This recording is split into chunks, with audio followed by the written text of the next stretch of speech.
नमस्कार दोस्तों, स्वाति भक्ति एंड ब्लॉग में आप सभी का बहुत बहुत स्वागत है। जय हो बागेश्वर धाम, हर हर महादेव, जय जय हनुमान, जय सिया राम। उम्मीद करूँगी आप सब बहुत अच्छे होंगे, हम लोग भी अच्छे हैं। दोस्तों, आज का वीडियो आप सभी के लिए बेहद ही खास होने वाला है। आज मैं आपको बताऊंगी कि संध्या में दीपक जलाने का सही समय क्या होता है।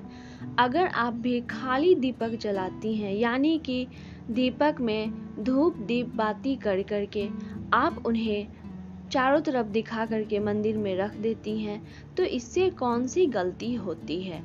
अगर आपको वीडियो पसंद आएगा तो वीडियो को लाइक और चैनल पर नए हैं तो चैनल को सब्सक्राइब कीजिएगा। अगर आपका कोई भी फरमाइश है, किसी भी तरह का वीडियो चाहिए आपको, तो हमें कमेंट बॉक्स में कमेंट ज़रूर कीजिएगा। मैं आप सभी के लिए उस पर वीडियो ला करके ज़रूर दूंगी। दोस्तों, वैसे तो हम लोग संध्या में दीपक जैसे ही सूर्य अस्त होता है हम लोग जला देते हैं और संध्या आरती कर लेते हैं। लेकिन आप सभी को पता होना चाहिए कि हमारे मंदिर में लक्ष्मी जी भी रहती हैं। हमारे मंदिर में या हमारे घरों में माँ लक्ष्मी का भी आगमन होता है। विशेष रूप से और सही समय से अगर आप पूजा पाठ करती हैं, इससे माता रानी सदैव आपके घर में बनी रहेगी। वही अगर किसी भी तरह का कोई गलती होता है, समय से सांझ नहीं देना या किसी भी तरह से कोई भी गलती, तो माता रानी कहीं ना कहीं आपसे निराश हो जाती है। आज का वीडियो आप सभी के लिए बेहद ही खास होने वाला है, इसलिए हमारे चैनल को सब्सक्राइब जरूर कीजिएगा। दोस्तों, आप सभी को पता है माँ लक्ष्मी को प्रसन्न करने के लिए हम लोग बहुत सारी उपाय करते हैं। साथ ही साथ जब भी हम लोग पूजा पाठ करते हैं तो हम लोग चाहे तो सरसों का, तिल का या घी का दीपक जलाते हैं। बहुत घरों में सोमवार के दिन शिव जी का उपासना किया जाता है, यानी सोमवार व्रत किया जाता है, तो इस दिन विशेष रूप से हम लोग घी का दिया जलाते हैं। वही अगर मंगलवार को देखा जाए तो मंगलवार के दिन बहुत सारे घरों में मंगलवार व्रत किया जाता है, तो इस दिन भी घी का दीपक जलाया जाता है। इसी तरीका से गुरुवार के दिन भी हम लोग व्रत रखते हैं और रविवार के भी दिन हम लोग व्रत रखते हैं। बहुत सारे घरों में शुक्रवार के दिन भी व्रत किया जाता है। शुक्रवार के दिन यानी कि माँ वैभव लक्ष्मी और साथ ही साथ माँ सरस्वती का दिन होता है। लेकिन दोस्तों, हम लोग अलग अलग दिन अलग अलग चीज़ का दिया तो जलाते हैं, लेकिन दिया मंदिर में रखने का सही अगर हमें दिशा नहीं मालूम रहेगा तो फिर हमारा दिया जलाने से क्या फ़ायदा। माँ लक्ष्मी को खुश करने का अगर हमें तरीका नहीं पता रहेगा तो फिर हमें दिया जलाने से कोई फ़ायदा नहीं होने वाला है। दोस्तों, अगर आप प्रतिदिन सरसों का दिया जलाती हैं तो इससे आपके घर की कोई भी नकारात्मक ऊर्जाएं होती हैं वह दूर चला जाता है। लेकिन दोस्तों, दिया रखने का एक अपना अलग दिशा होता है, तरीका होता है। साथ ही साथ घी का दिया किस दिन जलाना चाहिए और किस दिन तिल का दिया जलाना चाहिए, उसका भी अपना अपना महत्व होता है। अगर आप लोग विशेष रूप से सोमवार, मंगलवार और गुरुवार को घी का दिया जलाते हैं तो यह आपके लिए शुभ संकेत का इशारा करता है। इसी के साथ साथ दोस्तों, हम सभी को पता है कि पूजा पाठ में फूल एक महत्वपूर्ण हिस्सा होता है। अगर आप लोग पूजा पाठ में फूल का उपयोग करते हैं तो यह बहुत ही अच्छी बात है। बहुत घरों में देखा जाता है कि फूल नहीं मिलने पर महिलाएं पुरुषों के द्वारा टीका चंदन भोग लगा करके आरती किया जाता है। फूल के बिना कहीं ना कहीं हमारा पूजा अधूरा हो जाता है। अगर आपके घर के आसपास फूल का पेड़ नहीं है, आपको किसी कारण से फूल नहीं मिल पा रहा है, तो आप इसके जगह दुब्बी का प्रयोग कर सकते हैं।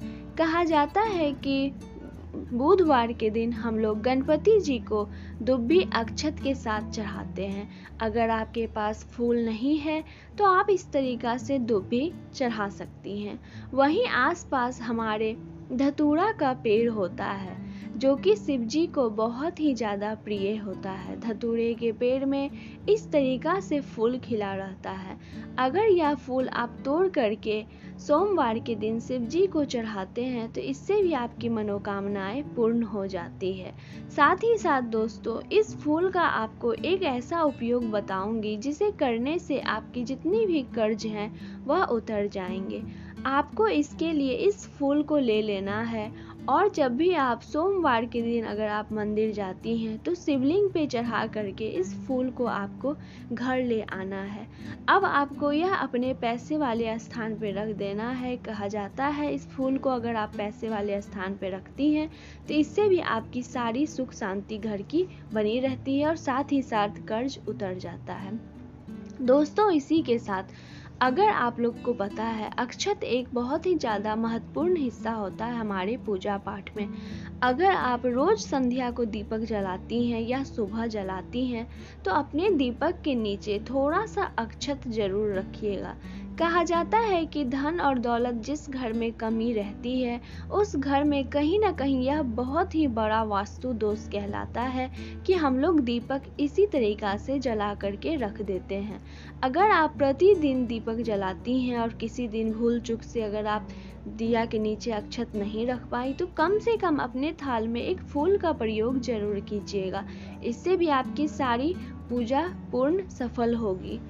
लेकिन दोस्तों, आप लोग विशेष रूप से ध्यान दीजिएगा कि अक्षत अगर आप दिया के नीचे रखती हैं तो इससे आपको ज़्यादा शुभ फल मिलता है।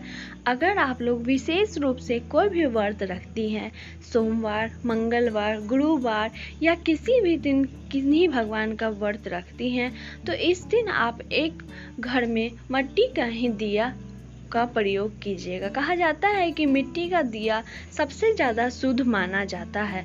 अगर आप उसमें सरसों का तेल डाल करके दीपक जलाती हैं और उसके नीचे आप अक्षत रखना मत भूलिएगा।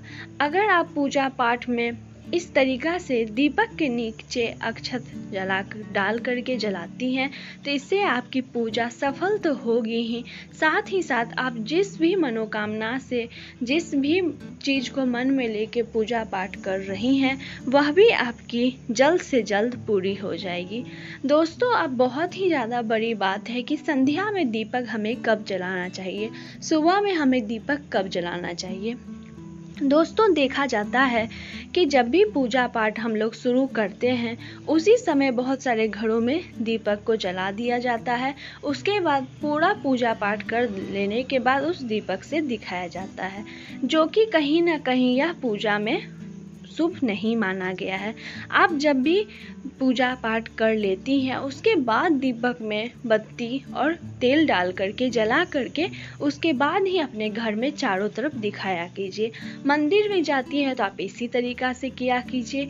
संध्या में आपको हमेशा ध्यान रखना है कि आपको 6 बजे के बाद ही दिया आरती करना चाहिए। 6 बजे के बाद दिया और आरती करने का सबसे ज़्यादा शुभ समय माना गया है। वही अगर आप सुबह में करती हैं तो 12 बजे के पहले आपको अपने घर में दीपक जला लेना है और उसके नीचे थोड़ा सा अक्षत, नहीं तो आप एक फूल भी डाल करके भगवान को दिखा सकती हैं। इस तरीक़ा से दीपक जलाने से आपकी सारी मनोकामनाएं भी पूर्ण होंगी, साथ ही साथ आपके घर का वास्तु दोष भी ठीक रहेगा और माता रानी सदैव आपके घर में बनी रहेगी। दोस्तों, इसी तरीक़ा से आप अपने घर में शंख को कहाँ रखी हैं, शंख का उपयोग कैसे करती हैं, वह मुझे कमेंट बॉक्स में ज़रूर कीजिएगा। अगर आपका शंख सही दिशा में है तो आपके घर में कभी भी धन और दौलत की कमी नहीं होगी। अगर गलत दिशा में है तो हमें कमेंट जरूर कीजिएगा। मिलती हूँ अगले वीडियो में, सब्सक्राइब जरूर कीजिएगा। धन्यवाद।